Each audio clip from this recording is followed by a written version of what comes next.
So I'm reading a poem in Gitanjali tonight by Rabindranath Tagore. And this poem, I like this poem because it challenged me a little bit. I read it and at first I was like, oh my gosh, that's heresy.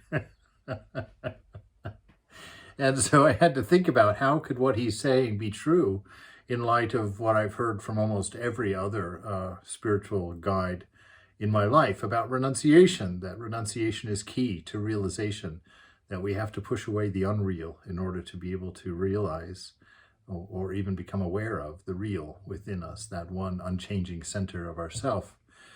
And his poem pushes against this in a beautiful way. And so I want to talk about it just a little bit. He says, deliverance is not for me in renunciation. I feel the embrace of freedom in 1,000 bonds of delight. Thou ever pourest for me in the fresh draught of your wine of various colors and fragrance, filling this earthen vessel to the brim. My world will light its 100 different lamps with thy flame and place them before the altar of thy temple.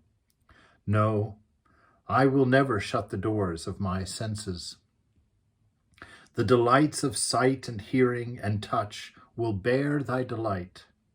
Yes, all my illusions will burn into illumination of joy, and all my desires ripen into fruits of love. It's a wonderful poem by somebody who loves the divine, who loves God, a bhakti, a path, somebody walking down that path of bhakti, of devotion. So how is it that his path of non-renunciation works? And so by looking at the poem more closely, reading each of the lines, it's because each one of his enjoyments, each time he mentions them, they all point to God for him. So they are not things in his life that are taking his mind away from the divine or distracting him from the love of the beloved. You can see that in the fact that he says, I feel the embrace of freedom in 1,000 bonds of delight. So these 1,000 bonds of delight can be any of the enjoyments of the senses. But what is his mind on? It's the freedom that's implied by them. He says, I feel the embrace of freedom.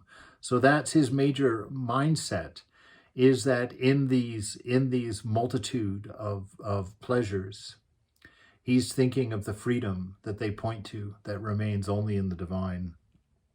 He says, you pour for me the fresh draught of your wine of various colors and fragrances. And so his recognition of the source of all of these things, of everything, is his divine beloved.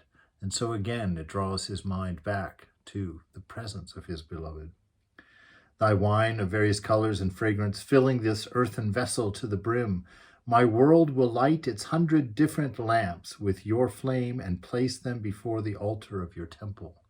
So all of these enjoyments he offers to the divine, sacrifices them to the divine.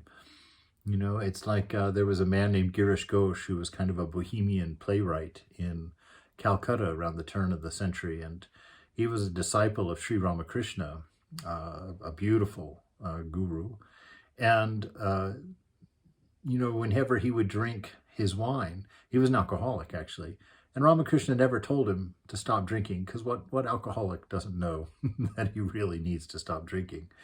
And he told him instead that before he drank each glass of wine, to offer it to the mother, to hold the wine glass up to the divine, and to thank God for the bliss that you believe you're getting from that glass of wine, and to offer it and then drink it. So to always place the mind on God first. And so you see him doing that here with all of these enjoyments, these things of the world. With each one, he offers his gratitude and offers the thing itself to God before he takes part of it. No, I will never shut the doors of my senses. The delights of sight and hearing and touch will bear thy delight, right? So he sees it as the enjoyment of God because he links all of these sensual experiences to the beloved, to the divine. And that brings about that unity, that takes the need for the things out of the picture as you are, in fact, reaching for God, which is a very accurate way of knowing the world. All delight in this world is really just a small subset of the delight in the presence of God, in the presence of the divine. And so to live this life in communion with the beloved, in remembrance of that nature of love within us, if we let everything point to that, and we don't let our loves remove our mind from the divine, make us forget our divine nature, that gift of divine love that motivates us into everything that we do, if we can minimize that ego, it manifests purely and sweetly and as a blessing to everybody around us. He says, yes, all my illusions will burn into an illumination of joy, and all my desires ripen into fruits of love. Because all of them point to the divine, eventually he will arrive at the divine.